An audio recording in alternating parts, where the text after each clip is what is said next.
مریم بولی کہ اگر تم پرہیزگار ہو تو میں تم سے بچنے کے لیے رحمان کی پناہ لیتی ہوں۔ فرشتے نے کہا کہ میں تو تمہارے پروردگار کا بھیجا ہوا یعنی فرشتہ ہوں، اور اس لیے آیا ہوں کہ تمہیں پاکیزہ لڑکا بخشوں۔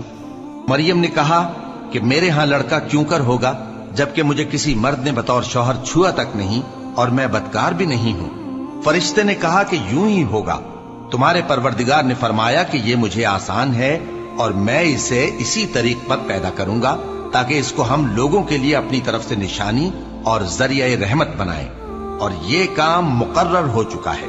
چنانچہ وہ اس بچے کے ساتھ حاملہ ہو گئیں اور اسے لے کر ایک دور جگہ چلی گئیں۔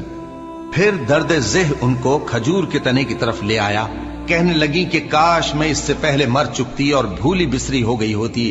تب ان کے ٹیلے کے نیچے کی جانب سے فرشتے نے ان کو آواز دی کہ غمناک نہ ہو، تمہارے پروردگار نے تمہارے نیچے ایک چشمہ پیدا کر دیا ہے